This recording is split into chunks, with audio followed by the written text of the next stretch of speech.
ॐ शारदा शारदाम्भोजवदना वदनाम्बुजे सर्वदा सर्वदास्माकं सन्निधिं सन्निधिं क्रियात्।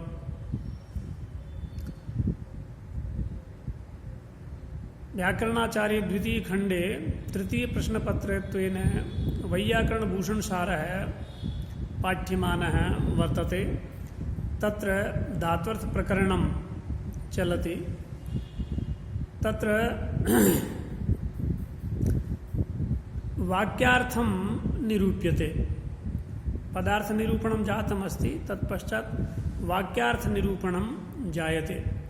तत्र तिङर्थः कर्तृकर्मसंख्याकालाः इत्युक्तमस्ति। तत्र संख्यायाः कर्तृप्रत्यय कर्तरि कर्मप्रत्यये च कर्मणि अन्वयः विशेषणत्वं वा भवति इति यस्तने दिवसे निरूपितम्। अद्य तिङर्थः यः कालः तस्य कुत्रान्वयः इति अग्रे चर्चा चलति। तत्र वैयाकरणभूषणसारे लिखितं वर्तते मूलपङ्क्तौ कालस्तु व्यापारे विशेषणम्। यः तिङर्थः कालः अर्थात् तिङ् प्रत्ययस्य योऽर्थः कालः स च कालः कुत्र अन्वेति इति प्रश्ने उच्यते कालस्तु व्यापारे विशेषणं। व्यापारस्य तत् विशेषणं भवति। स कालः व्यापारस्य विशेषणत्वेन अन्वेति। कथं व्यापारे तस्य अन्वयः इति उच्यते चेत् किमर्थं व्यापारे एव विशेषणं भवति स तिङर्थः कालः इति प्रश्ने उत्तरं दीयते यत् वर्तमाने लट् इत्यत्र अधिकारात् धातोरिति लब्धम्। यतो हि वर्तमाने लट् इति सूत्रेण वर्तमान क्रियावृत्तेर्धातोर्लट् स्यात् इत्यर्थे धातोः लट् लकारे विधीयते। इत्युक्ते तत्र वर्तमानकालतापि द्योत्यते, वर्तमानकालोऽपि द्योत्यते।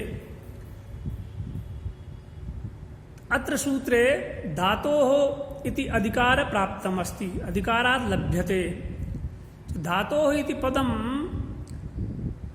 धात्वर्थं वदत् प्राधान्यात् व्यापारमेव ग्राहयति इति तत्रैव तदन्वयः। अर्थात् धातो इति पदं धात्वर्थं वदति। धातो अर्थात् वर्तमान क्रियावृत्ते धातोः लट् लकार अथवा लकारा भवन्ति इति योऽर्थः तत्र धातु द्वारा धात्वर्थस्य ग्रहणं कार्यते। धात्वर्थौ यद्यपि द्वौ फलव्यापारौ इति तथापि फले प्रधानं व्यापारः इत्येवं दिशा फलापेक्षया व्यापारस्य प्राधान्यात् व्यापारमेव ग्राहयति। अर्थात् धातो इति पदं यद् अधिकारप्राप्तम् अस्ति तद् धात्वर्थं वदत् अपि धात्वर्थं कथयदपि व्यापारमेव प्राधान्यात् ग्राहयति। अतः स तिङर्थः कालः व्यापारे एव विशेषणं भवति, न फले। अर्थात वर्तमाने लट् सूत्र में या इसी प्रकार अन्यान्य लकार विलय के सूत्रों में अधिकार प्राप्त धातोः ये पद है। ये धातोः पद धात्वर्थ को कहेगा। धात्वर्थ को कहता हुआ यह पद प्राधान्येन व्यापार का ही ग्रहण करवाता है, क्योंकि फल और व्यापार यद्यपि दोनों धात्वर्थ हैं, लेकिन व्यापार ही फलापेक्षया प्रधान होता है।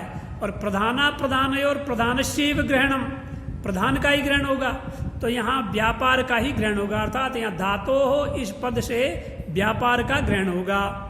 इसका मतलब ये हुआ कि वर्तमान कालिक व्यापार अर्थ में लकार होता है,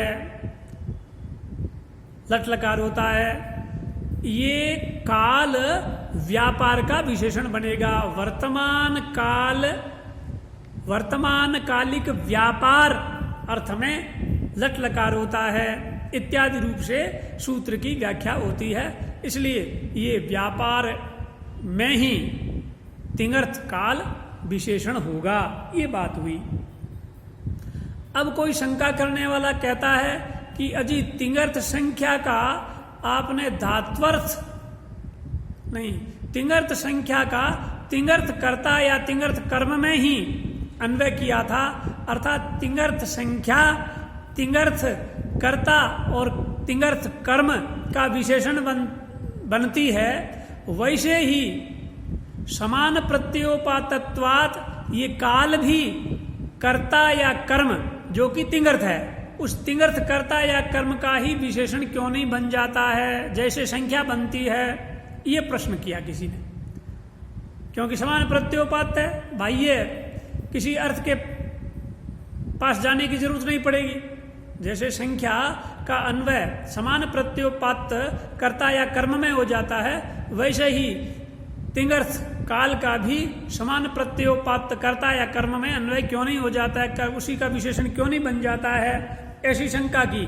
तो ऐसी शंका के लिए कहते हैं ऐसी शंका नहीं करनी चाहिए। क्या न च संख्यावत कर्तृकर्मणो हो रे एवान्वय संख्य है, संख्या की तरह कर्ता या कर्म में ही ये तिंगर्थ काल का अन्वय होता है या विशेषण बनता है, इस प्रकार से उसका अन्वय नहीं करना। क्यों, क्या दिक्कत हो जाएगी? तो कहा अतीत भावना के कर्तरी पचत इत्यापत्ते। कहा यदि तिंगर्थ कर्ता में तिंगर्थ काल का अन्वय कर देते हो तो एक बहुत बड़ी दिक्कत आएगी। का क्या दिक्कत आएगी? का फिर अर्थ होगा वर्तमान कर्ता रहने पर लट लकार होता है, ये अर्थ होने लगेगा। वर्तमान व्यापार नहीं बल्कि वर्तमान कर्ता रहने पर, कर्ता वर्तमान में है तो ऐसे वर्तमान कर्ता के लिए लट लकार का प्रयोग होता है, ये अर्थ होने लगेगा। ऐसी स्थिति में अतीत भावनाक जो करता है, जिसका व्यापार हो चुका भूतकाल में, पहले जिसका व्यापार हो चुका लेकिन कर्ता वर्तमान में भी विद्यमान है। जैसे देवदत्त ने पढ़ा तो पठन व्यापार अतीत हो गया, अतीत व्यापारक है ये देवदत्त, अतीत भावनाक है ये देवदत्त, लेकिन खुद वर्तमान में है। तो यदि इस काल का कर्ता के साथ में अन्वय करें या कर्ता का उसको विशेषण बना दें तो ऐसा वर्तमान कर्ता जो कि अतीत भावना वाला है, भूतकाल में जिसका व्यापार हो चुका है, ऐसे कर्ता की स्थिति में भी पचति प्रयोग होने लगेगा। अपाक्षित की जगह पचति ऐसा प्रयोग होने लगेगा, क्योंकि कर्ता वर्तमान में है और वर्तमान में आप लट लकार करते हो तो पचति प्रयोग ऐसे कर्ता के लिए होने लगेगा। और अपाक्षित अनापत्तेश्च, अपाक्षित की अनापत्ति हो जाएगी, अपाक्षित प्रयोग नहीं कर पाओगे। क्यों कि कर्ता वर्तमान बैठा है और आपने अर्थ कर दिया वर्तमान कर्ता अर्थ में लट लकार होता है, इसलिए कर्ता में उसको विशेषण नहीं बनाएंगे तिंगर्थ कर्ता को, तिंगर्थ काल को। ये विशेष ध्यान देने की बात है। तो यही कहा कि अतीत भावना के कर्तरी पचत इत्यापत्ते है अपाक्षित इत्यनापत्तेश्च है। ये अपाक्षित का प्रयोग कर नहीं पाओगे और पचति का ये अनपेक्षित प्रयोग होने लगेगा। और एक और समस्या होगी, पाकानारंभ दशायाम कर्तृसत्वे पक्ष्यति इत्यनापत्तेश्च। पाकानारंभ दशायाम, अभी पाक का आरंभ नहीं हुआ है, पाक का अनारंभ की स्थिति है। जब पाक व्यापार प्रारंभ हुआ नहीं है, भविष्य काल में होगा और कर्ता वर्तमान में विद्यमान है, तो ऐसे कर्ता वर्तमान होने के कारण से पचति प्रयोग होने लगेगा और पक्ष्यति इस प्रयोग की अनापत्ति आ जाएगी, अर्थात ये प्रयोग कर नहीं पाओगे। इस समस्या से बचने के लिए आपको ये मानना होगा कि तिंगर्थ काल धात्वर्थ व्यापार में ही विशेषण बनता है, व्यापार में ही उसका अन्वय होता है।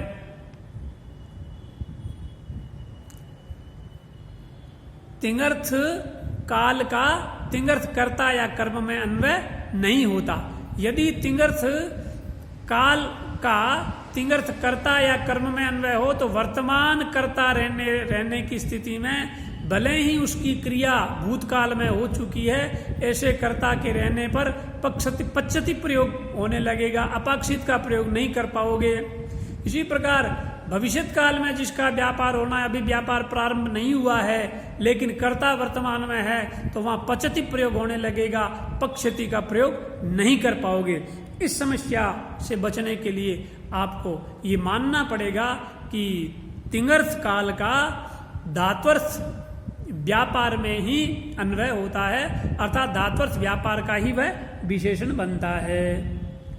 अब कहा कि धात्वर्थ का ये विशेषण बनता है, ये बात ठीक ही, अर्थात धात्वर्थ में ही उसका अन्वय होता है। तो धात्वर्थ तो दो हैं, फल और व्यापार। व्यापार में ही उसका अन्वय क्यों होता है, फल में अन्वय क्यों नहीं हो जाता है? तब कहा नापि फले तदन्वय है, उस तिंगर्थ काल का फल में भी अन्वय नहीं होता। का क्यों? का फलानुत्पत्ति दशायाम व्यापार सत्वे पचतीत्यनापत्ते पक्षति इत्यापत्तेश्च इत्यवधेयम्। का यदि फल में अन्वय करोगे तो एक दिक्कत आ जाएगी। क्या?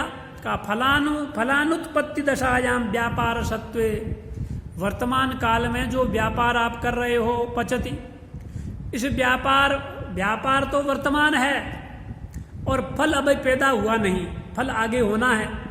ये पाक क्रिया चल रही है, फल की समाप्ति होते ही तो पूरा हो जाता है। तो फल की अनुत्पत्ति दशा है। ऐसी फल की अनुत्पत्ति दशा में व्यापार के वर्तमान रहते हुए भी आप इस पचति का प्रयोग नहीं कर पाओगे। व्यापार है लेकिन फल पैदा नहीं हुआ, फल आगे होना है। तो ऐसी स्थिति में यदि हम तिंगर्थ काल का फल में यदि अन्वय करते हैं तो फल वर्तमान नहीं है, फल वर्तमान नहीं है तो पचति ये प्रयोग नहीं हो पाएगा। व्यापार है लेकिन फल पैदा नहीं हुआ तो पचति प्रयोग नहीं हो पाएगा। पचति इस प्रयोग की अनापत्ति आ जाएगी और पक्षति प्रयोग होने लगेगा। जबकि व्यापार वर्तमान है, फल भविष्यत काल में है। यदि फल में आप तिंगर्थ काल का अन्वय कर देते हो तो पक्षति प्रयोग होने लगेगा। भले ही व्यापार वर्तमान है, फल वर्तमान नहीं होने के कारण से उसमें पक्षति प्रयोग होने लगेगा। तो ये इस प्रकार की आपत्ति आ जाएगी। और यदि आपने व्यापार में ही अन्वय किया तिंगर्थ काल का तो व्यापार वर्तमान रहने पर पचति प्रयोग होगा, व्यापार अतीत कालिक होने पर अपाक्षित प्रयोग होगा और व्यापार भविष्यत कालिक होने पर पक्षति प्रयोग होगा। कोई दिक्कत नहीं आएगी। यदि इससे हटकर के आप तिंगर्थ काल का कर्ता या कर्म में अन्वय करते हैं तो गड़बड़ होगी, और धात्वर्थ फल में उसका अन्वय करते हैं तो भी ये गड़बड़ होगी। इस प्रकार ये स्पष्ट हुआ कि तिंगर्थ काल का व्यापार में ही अन्वय होता है। इसीलिए ये कहा कि वर्तमाने लट इत्यत्र अधिकार प्राप्तम धातो इति पदम तच्च धात्वर्थम वदत् प्राधान्येन प्राधान्यात् व्यापारमेव ग्राहयति, अतः तत्रैव तदन्वयः न च संख्यावत् कर्तृकर्मणोरेवान्वयः संख्यः अतीत भावना के कर्तरि पचत इत्यापत्तेः अपाक्षित इत्यनापत्तेश्च पाकानारंभ दशायां कर्तृसत्वे पक्ष्यति इत्यनापत्तेश्च एवमेव नापि फले तदन्वयः, फले अपि तदन्वयः अर्थात तिंगर्थभूत कालस्यान्वय न फलानुत्पत्ति दशायां व्यापार सत्वे पचतीत्यनापत्तेः पक्ष्यति इत्यापत्तेश्च इति अवधेयम्। अर्थात ये बात स्पष्ट हो गई कि तिंगर्थ काल का अन्वय धात्वर्थ व्यापार में ही होता है। ये बात क्लियर हो गई। इदानीम अग्रे किमपि पुनः उपस्थाप्यते प्रश्नकर्ता आमवात जडीकृत कलेवरस्य उत्थानानुकूल यत्न सत्वादुत्तिष्ठति इति प्रयोगापत्तिः। अयं प्रश्नः। अर्थात आमवातेन रोगः कश्चन वर्तते, आमवात तेन शरीरस्य जडत्वं भवति। आमवातेन जडीकृत कलेवरस्य जडीकृत शरीरस्य पुरुषस्य उत्थानानुकूल यत्ने सत्यपि उत्तिष्ठति इति प्रयोगापत्तिः। ये प्रश्न किया। अर्थात प्रश्न करने वाला कहता है कि यदि इस तिंगर्थ काल का अन्वय धात्वर्थ व्यापार में करते हो तो एक प्रॉब्लम होगी। वो क्या कि अजी आमवात से जिसका शरीर जड़ हो गया है, पत्थर की तरह हिलडुल नहीं पा रहा है, ऐसा व्यक्ति उत्थानानुकूल यत्न कर रहा है, अर्थात उठने की कोशिश कर रहा है। आमवात जड़ीकृत कलेवर व्यक्ति उठने की कोशिश करता है, वहां यत्न हो रहा है, व्यापार वर्तमान है, तो फिर तो उत्तिष्ठति इति प्रयोग होना चाहिए, ये उठ रहा है, ऐसा प्रयोग होना चाहिए। अर्थात प्रश्न करने वाला ये कहता है यदि तिंगर्थ काल का व्यापार में अन्वय करते हो तो वर्तमान व्यापार रहने पर लट लकार का प्रयोग होता है। तो ऐसी स्थिति में आमवात से जड़ीकृत कलेवर व्यक्ति में उठने के अनुकूल यत्न होने के कारण से यत्न वर्तमान हो गया, व्यापार वर्तमान हो गया। ऐसे वर्तमान व्यापार की स्थिति में उसमें कालान्वय होने के कारण से उत्तिष्ठति ऐसा प्रयोग होने लगेगा। तब वैयाकरण कहता न च, शुरू में इस पंक्ति के शुरू में या न, तो न च आमवात जड़ीकृत कलेवर से उत्थानानुकूल यत्न सत्वाद उत्तिष्ठति प्रयोगापत्ति ही, ऐसे प्रयोग की आपत्ति हो जाएगी, ऐसा मत कहना। का क्यों नहीं कहेंगे, ये तो होना ही चाहिए, प्रयोग होना चाहिए। तो कहा परयत्नस्य ज्ञानाद प्रयोगात, परयत्नस्य दूसरे के यत्न का आपको ज्ञान ही नहीं है, उसके आमवात जड़ीकृत कलेवर उस व्यक्ति के यत्न का आपको ज्ञान कैसे हुआ? वो कोशिश कर रहा है, कैसे पता चला आपको? इसलिए ऐसे परयत्न का अज्ञान होने के कारण से ऐसा प्रयोग नहीं होगा, अप्रयोग ही होगा। इसलिए आपका ये प्रश्न ठीक नहीं है, उत्तिष्ठति ऐसा प्रयोग हो जाएगा, ऐसा जो आप प्रश्न कर रहे हैं वो प्रश्न ठीक नहीं है, ऐसा प्रयोग नहीं होगा। क्यों कि परयत्न का अज्ञान होने के कारण से, अर्थात दूसरे के द्वारा किया गया जो यत्न है उसको हम जान कैसे पाएंगे? नहीं जान पाएंगे तो ऐसा प्रयोग नहीं होगा। हाँ, यदि किसी चेष्टा आदि से उसका ज्ञान होता है तो ऐसा प्रयोग हो जाए, कोई दिक्कत नहीं है।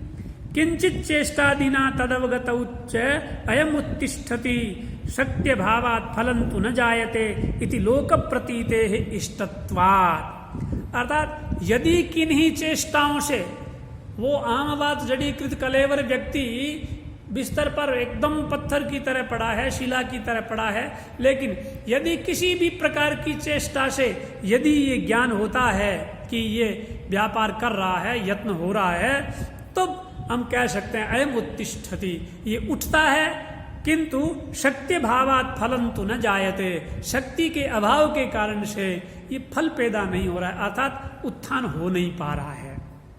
इति लोक प्रतीते इष्टत्वात्, ऐसा लोक में प्रतीत होता है। यदि चेष्टा से ज्ञात हो जाए तब तो कह देंगे हाँ ये उठना तो चाहता है, लेकिन बेचारे के फल नहीं हो पा रहा है शक्ति के अभाव के कारण से।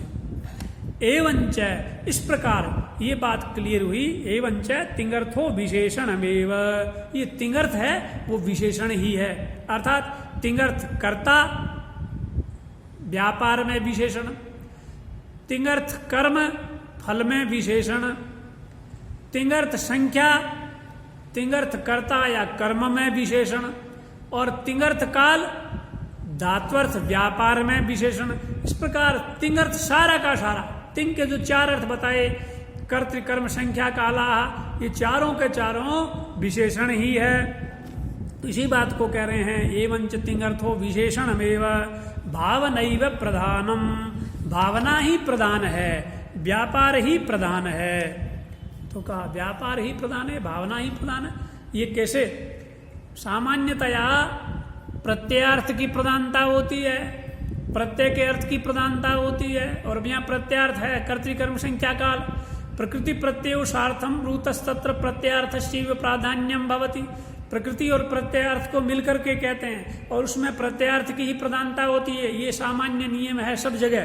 लेकिन यहाँ वैयाकरणों के यहाँ व्यापार ही प्रधान हो रहा है, और व्यापार किसका अर्थ है? धातु का अर्थ। धातु कौन है? प्रकृति, अर्थात प्रकृत्यर्थ प्रदान हो रही है। तो ये सामान्य नियम का अपवाद हो गया, सामान्य नियम से हटकर के बात होगी, वो कैसे संगत करोगे आप?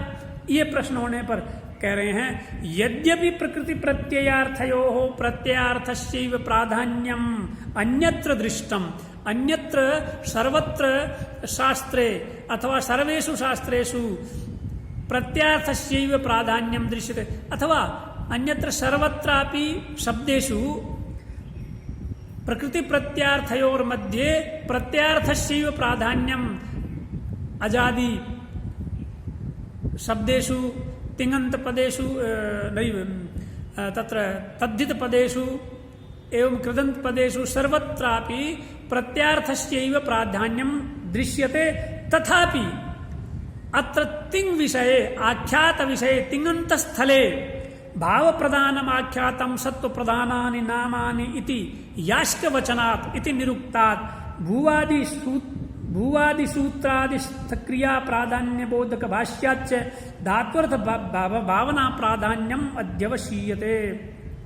अर्थात यद्यपि अन्यत्र प्रकृति प्रत्यार्थ में से प्रत्यार्थ की प्रधानता तिङन्त आदि, इसमें कृदंत आदि तद्धित आदि पदों में, तद्धित आदि शब्दों में ये देखने को मिलता है, फिर भी यहाँ एक निरुक्त का वचन है, निरुक्तकार यास्क का वचन है। भाव प्रधानम आख्यातम सत्व प्रधानानि नामानि। आख्यातम मन तिङन्त स्थलम भाव प्रधानम भवति। भाव इत्युक्ते व्यापार प्रधानम अर्थात प्रकृत्यर्थ प्रधानम भवति।